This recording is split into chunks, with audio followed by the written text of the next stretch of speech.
श्रोताओं नमस्कार। खेल जगत कार्यक्रम लेकर हाजिर हूं मैं मिथिलेश श्रीवास्तव। आज खेल जगत में हम बात करेंगे योग और खेल की।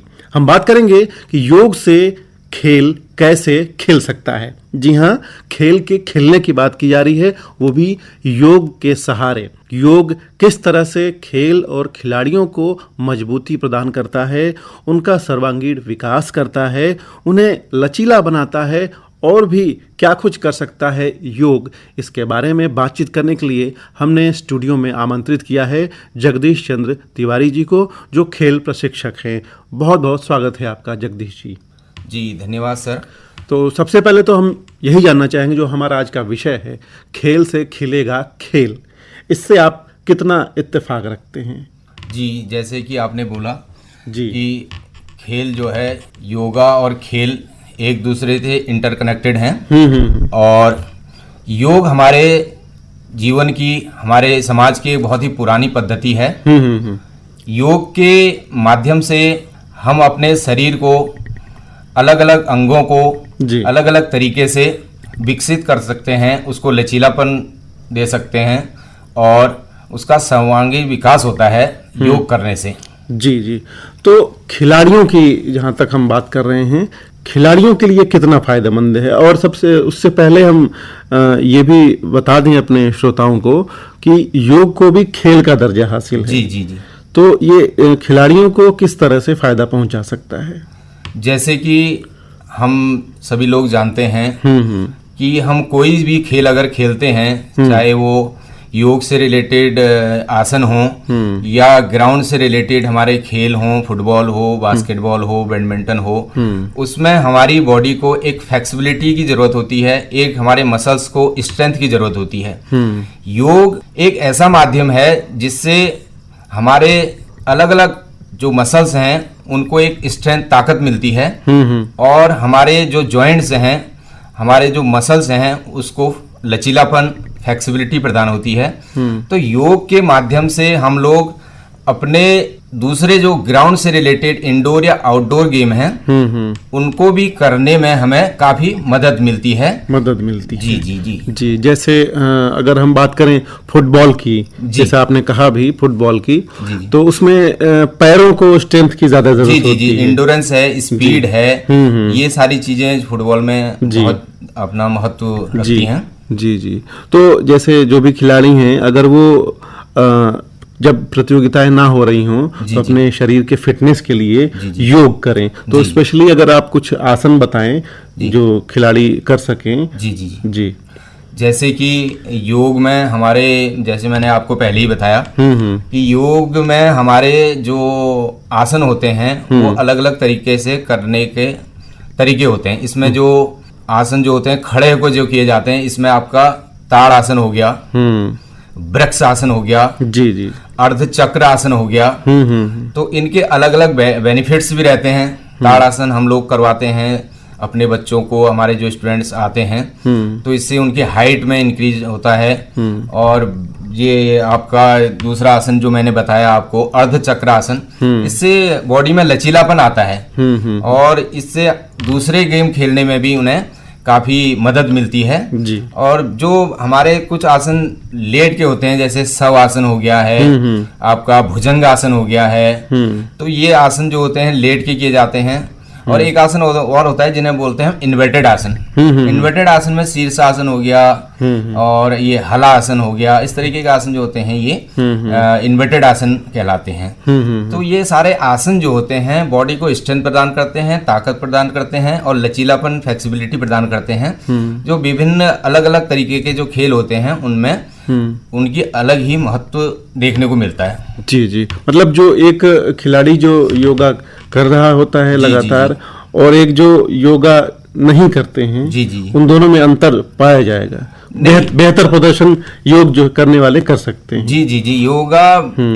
योगा में जो है आपका एक अलग तरीके से करने का जो तरीका होता है वो बताया जाता है कि किस तरीके से आपको कितने एंगल में किस तरीके से बॉडी को आपको बेंड करना है और कितना लचीलापन बॉडी को देना है। जी जी। तो योग भी एक ऐसा माध्यम है जो कि शरीर के अंगों को स्ट्रेंथ प्रदान करता है और आपके शरीर के साथ साथ आपके मस्तिष्क को भी एक तरीके से डेवलप करता है और उसको अलग तरीके से काम करने का और समझने का, सोचने की शक्ति प्रदान करता है। हाँ, एक स्फूर्ति, जैसे आपने शवासन बताया तो जी जी, वो शांति के लिए शवासन जो है शांति के लिए आपका रहता है। और मस्तिष्क की बात की है आपने, तो खेलों में एकाग्रता की बहुत जरूरत होती है। एकाग्रता इसमें हमारा जो रहता है, एकाग्र मेडिटेशन कराते हैं। इसमें योगा में एक चीज आप और देखोगे, जैसे कि योगा होता है, योगा में आसन और प्राणायाम प्राणायाम बिल्कुल। आसन एक डिफरेंट थिंग है, इसमें स्टैंडिंग, सिटिंग, लेइंग और इन्वर्टेड ये आसन आ जाते हैं। और आपका प्राणायाम में अनुलोम विलोम, कपालभाति, भस्त्रिका और ये मेडिटेशन, ये चीज अलग होती है। आसन, प्राणायाम, मेडिटेशन ये अलग। मेडिटेशन जो होता है ये अपने माइंड को एक तरीके से शांत, कंसंट्रेशन, इस चीज को डेवलप करता है। तो अब प्राणायाम की जहां तक बात करें तो हालांकि बहुत सारे लोग जानते भी हैं, करते भी हैं, जी जी, फिर भी हमारे कुछ श्रोता होंगे जो नहीं भी जानते हो, तो अगर आप प्राणायाम के बारे में कुछ बताना चाहें। जी जी। प्राणायाम से जैसे मैंने आपको बताया कि अनुलोम विलोम होता है। अनुलोम विलोम में हम लोग शुरू में, हमारे पास जो बिगिनर जो आते हैं, नए आते हैं, तो उनको हम पहले पद्धति किस तरीके से इसको करना है, किस तरीके से किस नोस्ट्रल को पहले आपको क्लोज करना है, किस नोस्ट्रल से आपको सांस अंदर लेनी है, किस तरीके से बाहर छोड़नी है, इस तरीके से हम बताते हैं। और इसको हम शुरुआत में 2 मिनट तक करवाते हैं, 1.5 से 2 मिनट का, और धीरे धीरे इसको हम बढ़ाने का प्रयास करते हैं। जी, जी। इसी तरीके से भस्त्रिका है जिसमें हम सांस को बाहर छोड़ते हैं, और कपालभाति है, भ्रामरी है, उज्जयी प्राणायाम है, शीतली प्राणायाम है। तो ये सारी जो प्राणायाम है इनको करवाने का हम धीरे से स्टार्ट करते हैं। 1 मिनट, 1.5 मिनट, 2 मिनट से स्टार्ट करते हैं। फिर धीरे धीरे जैसे जैसे प्रैक्टिस बढ़ती रहती है उसका समय सीमा भी हम बढ़ाते रहते हैं। और इससे जो ये प्राणायाम या योगा जो लोग करते हैं उसका उनके जीवन में ये अलग ही स्फूर्ति और अलग ही एक तरीके से ऊर्जा का संचालन होता है। बिल्कुल बिल्कुल। हाँ, और चूंकि कई सारे जो प्राणायाम हैं इनमें सांस पे बहुत जोर दिया जाता है। श्वास से रिलेटेड, सांस पे कंट्रोल करना। अभी हमारा ये कोविड काल चला था तो उसमें श्वास से रिलेटेड काफी दिक्कतें हमें देखने को मिली, ऑक्सीजन से रिलेटेड। तो उसमें योगा का एक अलग ही महत्व रहा। तो योगा से रिलेटेड जिन्होंने अनुलोम विलोम है, इस तरीके से जो प्राणायाम किए, उससे उन्हें काफी मदद मिली और ऑक्सीजन जो डाउन हो रही थी वो भी उसमें बढ़ने में सहायता मिली। बिल्कुल बिल्कुल। और खेलों में भी जरूरत होती है इस चीज की कि जी, बिल्कुल।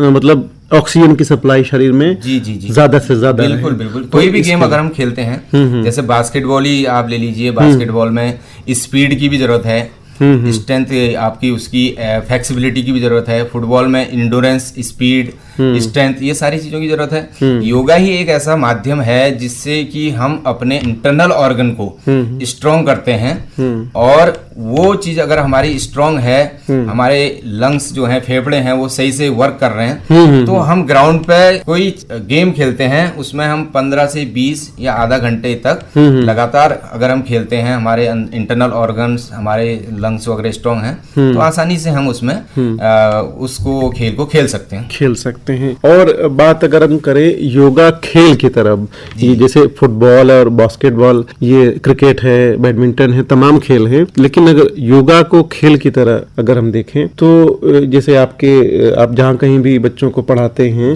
तो उसमें योगा एक खेल की तरह क्या उभर के सामने आ रहा है, या इसमें अभी कई सारी चुनौतियां हैं? देखिए, योगा या कोई दूसरा जो गेम से, जैसा कि हम देखते हैं आजकल की सेडेंटरी लाइफस्टाइल है, बच्चों का खान पान है, रहन सहन है, खास तौर से अर्बन एरियाज में, शहरी क्षेत्रों में बच्चों को किसी ना किसी कारणवश पूरा टाइम नहीं मिल पाता है। हम भी बच्चों को प्रोत्साहित करते हैं कि कम से कम आप आधा से 1 घंटा अपने शरीर को मॉर्निंग टाइम में जरूर दें, जिससे कि आपका एक सर्वांगीण विकास हो और आपके आने वाले जीवन में जो भी डिजीज हैं, जो भी बीमारियां हैं, वो आपको एकदम आपको अटैक ना करें और इससे आपका ओवरऑल डेवलपमेंट रहे। चुनौतियां तो बहुत सी होती हैं, कहीं पे इंफ्रास्ट्रक्चर की चुनौती है, कहीं पे बच्चों के लिए प्रॉपर योगा या खेल के मैदान नहीं है, तो वो एक चुनौती है। और बच्चों में प्रतिभा की कमी है नहीं, बच्चों में प्रतिभा पूरी है, लेकिन उसको उभारने किस तरीके से, किस तरीकों के हम उनको करवाते हैं और किस तरीके से शुरुआत करते हैं, ये मेन मुद्दा रहता है। मेन मुद्दा। अब हमारे पास बच्चे आते हैं, हमारे पास बच्चे मान लो 50 बच्चे हमारे पास आए, तो 50 बच्चों को हम फुटबॉल की कोचिंग दे रहे हैं। तो हम ये नहीं समझते हैं कि फुटबॉल में 50 के 50 बच्चे, सारे बच्चे 100% है। तो हमें उस चीज में बच्चों को अलग अलग तरीके से कलेक्ट करना पड़ता है, कौन बच्चा किस तरीके से, कितनी उसमें एनर्जी है, कितना उसको उस गेम से रिलेटेड जानकारी है। तो 50 में से हमारे पास 15 या 20 बच्चे ऐसे होते हैं या 10 बच्चे ऐसे होते हैं जो प्रॉपर एक पर्टिकुलर गेम के लिए हम तैयार कर पाते हैं। और शरीर में जो है आजकल खान पान इस तरीके का हो गया, काफी ओबिसिटी है बच्चों के अंदर, मोटापा है, तो हम ये भी एक डाइट से रिलेटेड भी बच्चों को यही बताते हैं कि आप इस चीज में ध्यान रखिए, ज़्यादा स्पाइसी फूड या जंक फूड से दूर रहें और खाने का विशेष ध्यान दें और डेली वर्कआउट में आप आधा से 1 घंटा शरीर को जरूर दें। बिल्कुल, हाँ, खान पान भी तो बहुत आवश्यक है, क्योंकि शुरुआत ही अगर भोजन अच्छा होगा तो शरीर बेहतर होगा।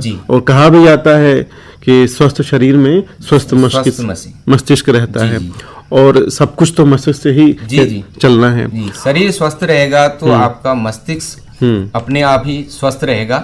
और योगा आप कर रहे हैं, मेडिटेशन कर रहे हैं, आसन कर रहे हैं, प्राणायाम कर रहे हैं, तो आपका जो कंसंट्रेशन, जो आपकी लर्निंग पावर है, उसमें डेवलपमेंट होगा। खास तौर से बच्चे एग्जाम टाइम पे काफी परेशान हो जाते हैं, तो किस तरीके से क्या करना है, बच्चों से हम कहते हैं आप 5 मिनट या 10 मिनट का मेडिटेशन करिए और एक ध्यान करिए, एक चीज, एक कंसंट्रेशन ऐसा होना चाहिए, कोई चीज को सोचिए, उस चीज पे आप कंसंट्रेट करिए।